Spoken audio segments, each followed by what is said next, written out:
हरिओम, ओम नमः शिवाय। दोस्तों 19 मई 2023 को वट सावित्री पूजा है और इसी दिन शनि अमावस्या भी है। यानी कि ये एक ऐसा खास दिन है जिस दिन अगर घर की महिलाएं पूर्ण मन और श्रद्धा से पूजा विधि करती है और साथ ही में दो ऐसे अचूक उपाय बताऊंगी जिनमें से अगर आप एक उपाय भी कर लेते हैं तो आपके घर में अन्न और धन का कभी भी भंडार खाली नहीं होगा। बहुत ही ध्यान से आज इस वीडियो को देखिएगा। आपको मैं पूजा विधि तो बताऊंगी लेकिन छोटे रूप में, क्योंकि मुझे दो उपाय भी बताने हैं। क्योंकि पूजा विधि के लिए तो आप YouTube पर कई सारे वीडियो देख सकते हैं, लेकिन मेन चीज है उपाय, जिसको करने से आपके घर में धन और अन्न हमेशा के लिए बना रहेगा। बहुत ही ध्यान से एक एक चीज को सुनिएगा दोस्तों। इस दिन को हम पूजनी अमावस्या यानी कि वट पूजनी अमावस्या के रूप में भी जानते हैं।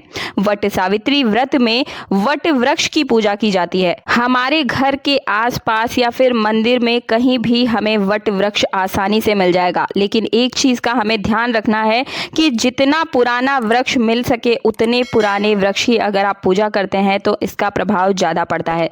तो हो सके तो आप पुराने वृक्ष की ही पूजा करिएगा। आपको क्या क्या चाहिए, तो सबसे पहले आपको चाहिए एक बड़ा सा लोटा और उसमें आप जल भर लीजिए और परिक्रमा के साथ आपको उस जल को चढ़ाना है। इस विशेष चीज का आप ध्यान रखिएगा कि जल की जो धार है वो टूटे ना। जल चढ़ाने के बाद आपको क्या करना है, जल चढ़ाने के बाद आपको बांधना होगा, लपेटना होगा कलेवा, या फिर आप कच्चा सूत या फिर मौली भी बांध सकते हैं। इसके बाद आप वहां पर चढ़ाएंगे एक छोटा सा लाल वस्त्र या फिर आप दुपट्टा भी चढ़ा सकते हैं। वट सावित्री के दिन सुहागिन स्त्रियां अपने पति की लंबी आयु के लिए ये व्रत रखती है और हमेशा ये व्रत रखना भी चाहिए। वट वृक्ष की पूजा व्रत रखने का जो सही तरीका है वो आपको किस तरह से करना है, तो सबसे पहले आप चंदन या रोली का तिलक वहां पर लगाएंगे। हल्दी या फिर जो रोली है यानी कि कुमकुम, उससे आपको स्वास्तिक का निशान जरूर बनाना चाहिए वट वृक्ष के ऊपर ही। अगर आपने कभी वट सावित्री का व्रत कभी नहीं किया है, इस बार आप जरूर कीजिएगा दोस्तों। और पहले व्रत में आप मिट्टी का कलश ही लेकर आइएगा, इसे विशेष माना जाता है।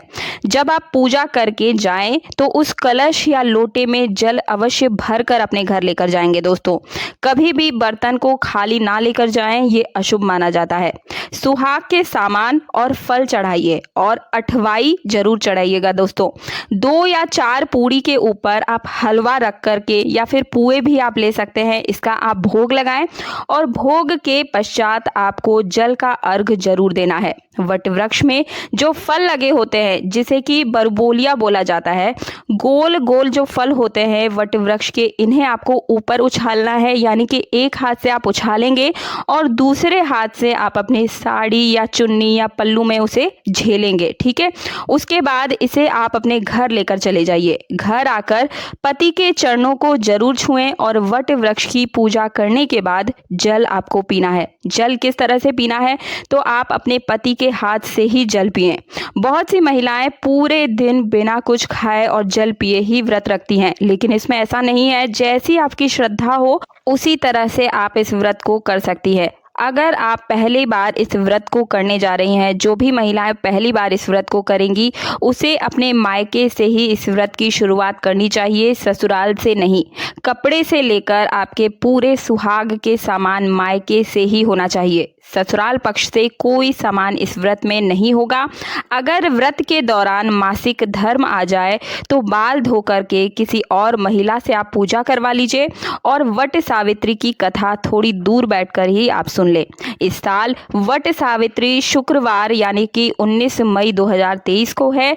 और अब आप सभी को मैं ज्योतिष शास्त्र के अनुसार एक उपाय बताने जा रही हूँ, बहुत ही ध्यान से सुनिएगा।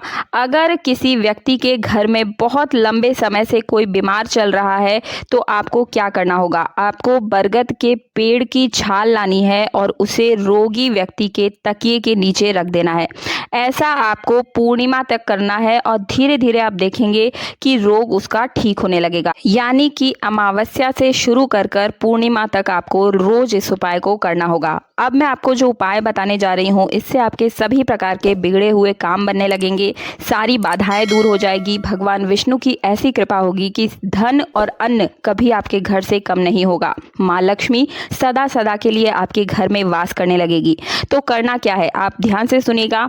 आप जाएंगे किसी भी बरगद के पेड़ के नीचे और वहां जाकर देखिए कि वहां अगर कोई छोटा सा बरगद का पौधा उगा है तो उस पौधे को आप अपने घर में लेकर आ जाएं। वट सावित्री पूजा के दिन अगर आप इसे घर में लाकर लगाते हैं तो कभी भी आपके घर में धन और अन्न की कमी नहीं होगी, धन वर्षा होगी। अगर आपकी किसी भी प्रकार की मनोकामना है तो वट वृक्ष की जटा में एक गांठ लगाते हुए आप अपनी मन की मनोकामना बोल दीजिए, तो आपकी मनोकामना तुरंत ही पूर्ण होने में लग जाती है। और एक चीज़ का इसमें ध्यान रखिएगा कि जैसे ही आपकी मनोकामना पूर्ण हो जाए आपको उस गांठ को खोल करके जरूर आना है। इस चीज़ का खास ध्यान रखें।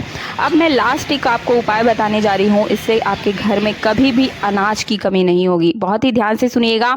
आपको चाहिए एक वट वृक्ष का पत्ता, साफ सुथरा सा पत्ता ले लें, उसके ऊपर आप अनाज रखें, चाहे गेहूं या जौ या कुछ भी आप अनाज रख सकते हैं। उसके बाद उसे आप जो पत्ता है उसे बांध दीजिए, यानी कि लपेटना है आपको, और कच्चे सूत से आप उसे बांध करके अपने अन्न भंडार में आप उसे रख दीजिए। आपके घर में अन्न और धन की कभी कोई कमी नहीं होगी। माँ लक्ष्मी का आशीर्वाद सदा आपके साथ बना रहेगा।